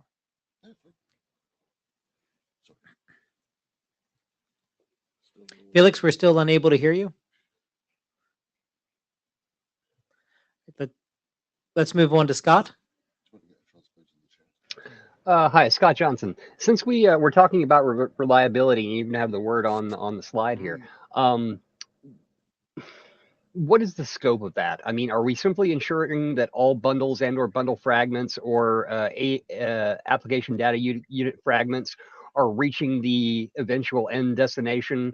Are we further ensuring that they're arriving there in order, or is that still to be left to the application? So I can answer that in a very simple term. Cool. Let's say I've implemented a beautiful HTTP gateway to bundle. So I receive an HTTP request, I take the request, I put it in a bundle, and I send it over a DTN to the server, the other end. Yep. How long do I wait as that gateway device for the response to come back from the server how long do I wait for my response to that request? How do I know whether I should send it again, whether I should send a give up, it's gone away, a 404 or whatever the server gateway timeout HTTP code is, back to the client? How do I know whether the other end has got it or not? And that's what I mean by reliability. Because if I don't know that clearly, I'm going to start flooding the path between the gateway source and the destination server. And we must not flood that path because it wastes very expensive and valuable resources. So your question about fragmentation, I'm ignoring fragmentation. That's a BP layer property. So if my bundle is fragmented, then all the assembled bundles are put back together and the information gets to the server. So it's how long do I wait for my response is my use case. Okay, I get you. Out of order delivery is what I was most concerned with as to whether that would be treated in this or not. And it sounds like you've answered that. But Yeah. what you're basically talking about is an end-to-end act that says, okay, yes, I got the thing. Thank you. It doesn't necessarily need to be an ACK. I'm not solutioneering. I would need some mechanism, and to use Scott Burley's language correctly, to achieve some certainty of whether it got there or not. Okay. Now, it could be negative ACK, selective ACK, all kinds of funky quantum tunneling. I don't care, And then Eric has joined the queue.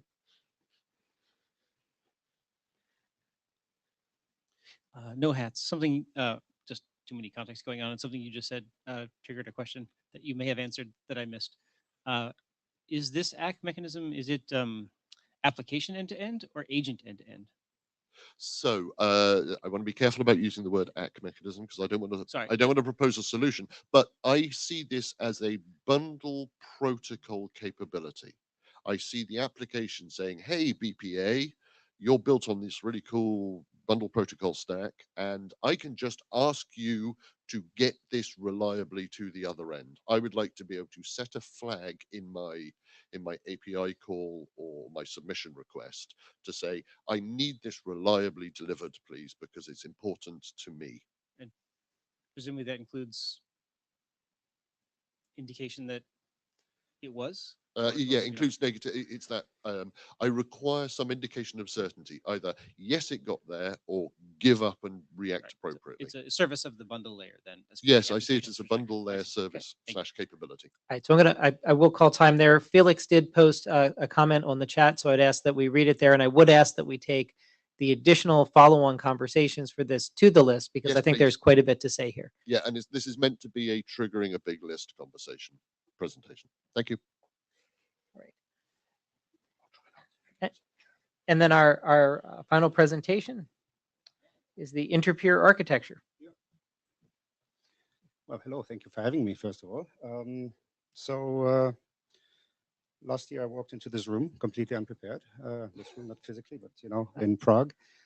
And since my wife and most of my friends work in space, I stuck around. And a couple of weeks ago, I opened my mouth foolishly on the list and sort of led to me talking here. Let me just say that today's presentations, I can see that we're doing a lot of similar things for completely different reasons. And that's what fascinates me here about this group. Next slide, please.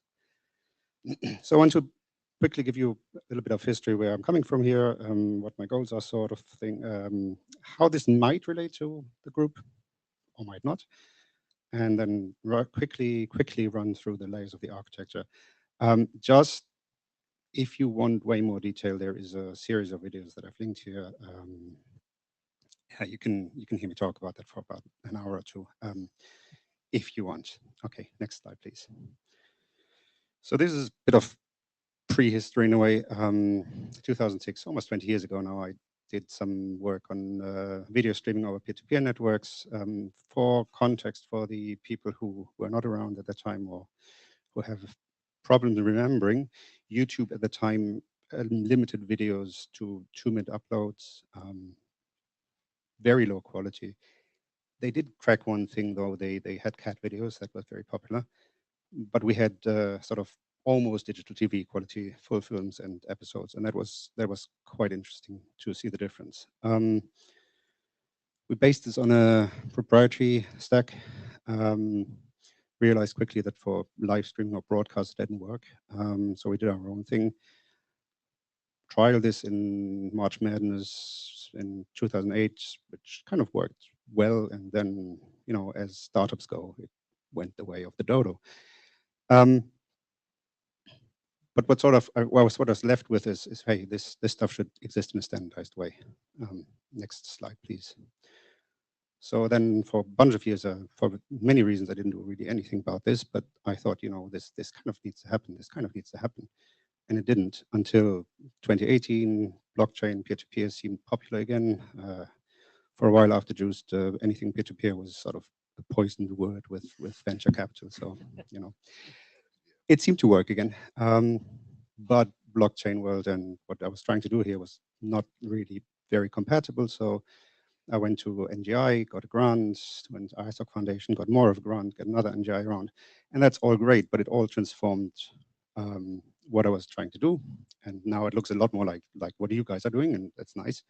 That's not the same though. And it needs more work. Okay, thanks. That's also quick history. So goals, start with a non-goal. It's not about video streaming anymore. It's about any kind of data transfer. But I still think that the video streaming is interesting because it combines very low latency, and that might trigger some interest here, with very high bandwidth, which you don't care about because you kind of have this. So this is clearly more about terrestrial networks. You know, the thinking is that if we manage to crack this combination in any kind of streaming, then the rest of it is basically easy. Next slide, please. So what are the goals? Well, I put here human rights, which I know triggers discussions in many places. We have an RC for protocol considerations that you can look at if you want. It's not specifically, I'm not specifically talking about trying to implement all of this. That's not necessarily the point. The point is, if I look at what is being done in IETF, a lot of the times we're talking about things to make machines talk to each other better. And sometimes it feels like the goal gets lost, that actually we're trying to make humans speak to each other. And that is sort of the focus here, right? And very specifically, but this is just a snide remark, basically, ignore that if you want, I don't really want to require man in the middle as REST or HTTP does, by which I mean, if I speak with one person to another person, I don't really want a server listening in. It makes no sense to me from a human rights perspective, from a human perspective. Still, we have to be as good as the web or better when it comes to use cases, and we can learn, not steal, from all the other things that have been done. But also I want to say this is research, right? This is not engineering. I am not worried about throwing things away that exist. I'm not looking to make it compatible with things that exist by force. That can come later. But I also don't mean that I want to throw things away for the sake of it. That would be stupid. Next slide, please. So how could this relate to DTN? Well, if we're looking at the disruption tolerance part of DTN, and you look at what you guys are doing with, yes, I know, I heard this, custodianship transfer is not really what you might want to stick around with. That's great. The other option that you have from the peer-to-peer or ICN world is that you just deal with this by redundancy, which sort of also refers to the other remark.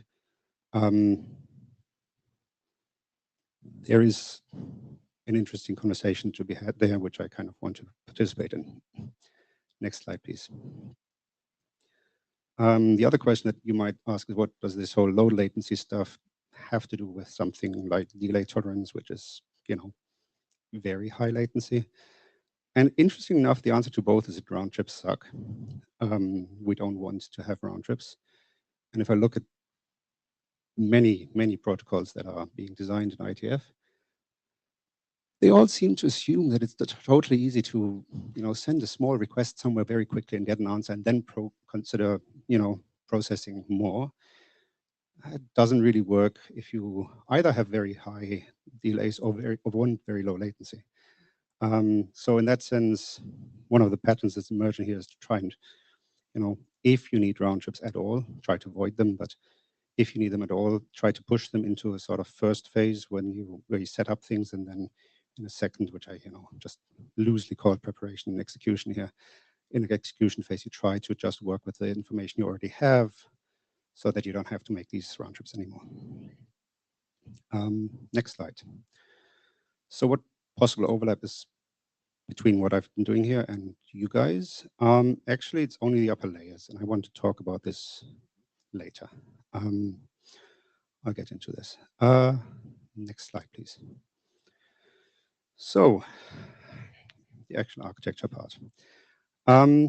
If you look at all these different architectures, all of them come up with some kind of layer diagram, and some of them may have this hourglass shape. I suck at graphics, so this is a very weird hourglass, but it's sort of that wants to focus on the core part of it. With you guys would probably be bundle protocol.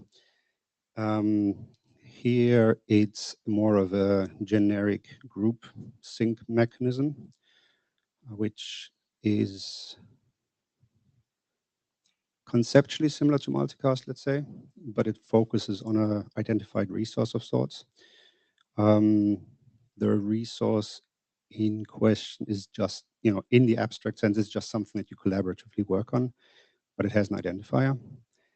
If you want to collaboratively work on something, that requires some kind of access control mechanism. So that also has to be in there. And if you then look a little bit further, you will start realizing that a group-based communications is really the same, or the other way around. Unicast type conversations are really the same as group-based conversation with just two participants. And that's something that not many people realize. Probably here it's very different. In the IETF, people do know this, but there's also an outside world. And one of the things that we can do here is just we use existing things, use a kind of publish-subscribe mechanism, where in the subscribe phase you do all the preparation. Again, hopefully try to have as few round trips as you can manage. And then in the second phase there, we start publishing updates to this group, and therefore to the resource. That part is already dealt with. And here in the publish part, I want to highlight that you can do all the other things that I mentioned earlier. You can deal with redundancy. You can also deal with custodianship transfer if you want. You can also do mixed things, and that might be an interesting conversation for you guys to have, to say, well, my reliability concept is that n nodes accept this for failover, something like that. This, what we're designing here, is really not done yet, but that's sort of open to plugging in different mechanisms there. Next slide, please. So then what happens below that? Well, I stole a term from you because I like it. Something like convergence layer that adapts this to existing transports. Interesting here is, of course, that this is sort of group-based, so it works a bit more like multicast, whereas many transporters may be unicast. So that really makes the distinction of whether this layer is complex or not. Broadcast is also feasible if you really want. Next slide, please. Then the transport layer. Again, since I work with terrestrial stuff and my background is peer-to-peer, I'm thinking mostly of UDP and the restrictions that you have there, which is very different from what you're dealing with if you look at wireless networks, for example. But theoretically, just to put this out there, it could be possible to use a bundle protocol here. And if I hear about the multi-group, multicast extensions there, that is a very good fit, no? In very abstract concepts, no? Oh, yeah. Next slide, please. So this is the thing I think where you might have more interest in. because the group synchronization protocol around a resource and means you push updates to a resource, you kind of have to have a model in which you chunk up your resource into individual chunks, parts, fragments, whatever you want to call it. But you also need a stable identifier for the whole thing. You need to understand how you're to reassemble the whole thing. And it's not the same as a fragmented packet or a fragmented bundle because it's a long-lived resource that might grow over time. So it's a very different concept to that. From the outside, it looks like, well, you have modifiable blobs and you need some kind of identities and permissions to manage who can modify it. How this is then implemented, well, we only have one implementation. So, you know, the layer and the implementation is almost the same thing here. So you can't, you know, one of the future things is to work more on abstracting these distinctions out, right? But the implementation here has a mechanism that sort of self-heals in that you can send it the chunks in any order and can reassemble them without extra communications overhead. So if I look at, for example, what ICN has been doing, there's basically two models. There's ordering via Merkle trees, which requires communicating updates to the Merkle tree, or manifests, which requires communication of the manifest. That doesn't exist here. That is all self-contained. And one of the Let me just jump in for a moment. We are 1 minute past. We can go for another minute or two. There is a grace period, but we will lose the meet echo at some point. Okay. So, Okay, so I'll be as fast as possible. There's logical locks here. It can multiplex streams. It's all good. You can end-to-end encrypt it. Next slide, please. Inside that, currently, we put a CDT, a conflict-free replicated data type. And one of the interesting things about this implementation is that it uses the ordering properties of the container as a logical clock. In that sense, it works very much like a Merkle CIDT, but it isn't. And what this provides to the application is a eventually consistent view of structured data that sort of gets updated as new updates to the resource come in. And that's actually the two layers that are most developed. Anything below is actually still to be done. And that's where I think also you can possibly benefit from this. Now, that doesn't mean you have to adopt this or anything, but just, you know, have conversations about this. Next slide, please. And then just to say this here for the application, they might require the structured data. They might care more about blobs. We have to work on making these layers very distinct from each other, you know, have good abstractions between them. And that should include things like, if you don't use one of these features, it shouldn't have a negative impact. And one of the other things that you will find is that the authorization and authentication part crosses all the layers. You can't really separate this out very well. And that's it, basically. The last slide is just some links for you to follow up on if you want. Did I manage the minute? Perfect. Thank you very much, Jens. No problem. I think it's really interesting. I think, and I'm going to go and read this in a bit more detail. I think this could set your shim layer. I think you could set this straight onto BP, which would I be think so. really interesting. We have, yeah. It may not suit the applications. The real-time video worries me, but for long stretch, slow sort of IMC style chatting, great, really interesting. Exactly. We have other potential collaborators, but like I said, the focus is terrestrial, basically. It's just that I see this stuff being conceptually similar in parts. Thank you so much. I posted it on the chat, but also would like to see some discussion on this more on the mailing list since we weren't able to have the full discussion here. Otherwise, we are over. I'd like to say thank you. It's good to see the people who are in the room. Thank you for those who joined remotely, and we will see you at 1:22. Thanks all.